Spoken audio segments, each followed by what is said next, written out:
Assalomu alaykum, hurmatli muxlis, kanalimizga xush kelibsiz. Bugun sizlarga chaqaloq parvarishida nimalarga e'tibor qaratish kerak degan savolga javob berib o'taman.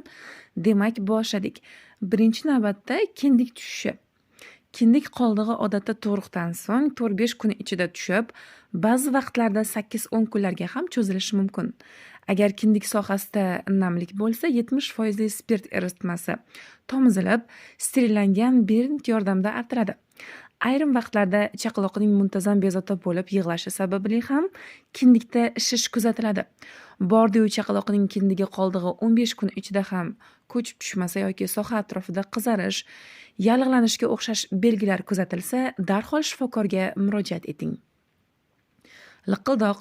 Yangi tug'ilgan chaqaloqning bosh aylanasi me'yorda 34-36 cm ni tashkil etib, hayotining ikkinchi oyida 36-37 cm atrofida bo'ladi. 1 yoshga qadar esa bu ko'rsatkich 46 cm ga yetadi. Liqildoq chaqaloq boshining tepa qismidagi qotmagan soha, miya ustidagi qalin himoya qavati bo'lib, me'yoriy holatda chillali chaqaloqlar uchun 26-28 mm, ikkinchi oydan boshlab 22-25 mm atrofida bo'lib, 1 yoshgacha 8-10 mm gacha kichrayib boradi. Bola boshidagi liqildoq taranglashib, shishgan bo'lsa, u bezovtalansa, bosh miya bosimining oshgani taxmin qilinadi. Bu holatda albatta shifokor bilan maslahatlashish zarur. Tana vaznining o'zgarishi. Yangi tug'ilgan chaqaloq hayotining birinchi 4 kuni davomida 10% vazn yo'qotish normal holat hisoblanib, organizmning moslashuv jarayoni hisobiga amalga oshadi. Bola hayotining 6-8 kunlarga kelib, tana vazni asta-sekin tiklab boradi. Emizish vaqti. Shifokorlar bolani har 1-1,5 soat oralig'ida emizishni tavsiya etishadi. Bu vaqt oralig'ining ona suti sifatiga ham ta'sir bo'lib, bola uchun kerakli ozuqa to'planadi. Emizishdan avval ko'krak so'rg'ichlarini tozalab, so'ngra bola og'ziga tutqazish kerak. Agar emizgandan keyin go'dak ko'krakni qo'yib yuborishni xohlamasa, tortib olmang. Burnini biroz qissangiz og'zini ochadi.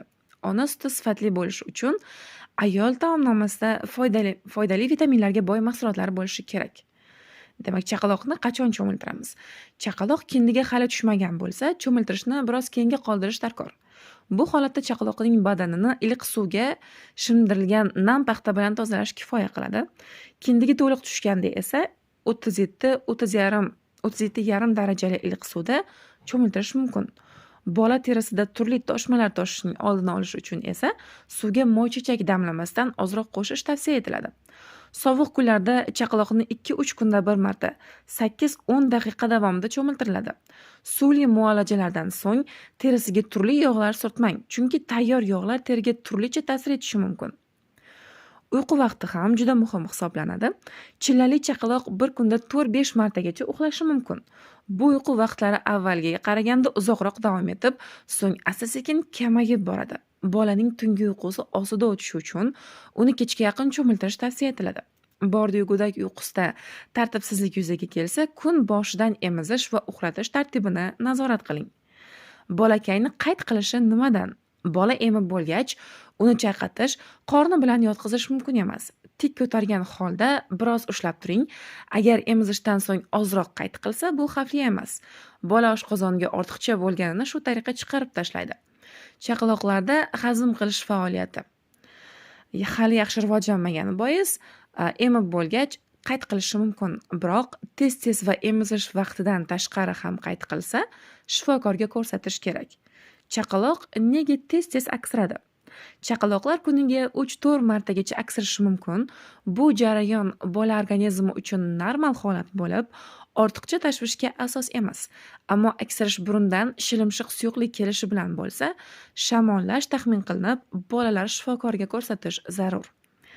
Chaqaloqni yo'rgaklash mumkinmi? Shifokorlar chaqaloqni oyoq-qo'llarini qattiq bog'lab, yo'rgaklashni tavsiya etishmaydi. Uyquga yotqizishdan zichlab yo'rgaklangan bolada qon aylanishi buzilishi mumkin.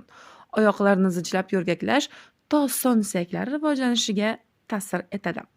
O'ylaymanki, ushbu ma'lumotlarim sizlarga manzur bo'ldi. Agar videomiz yoqqan bo'lsa, kanalimizga obuna bo'lishni hamda like bosishni unutmang. E'tiboringiz uchun rahmat.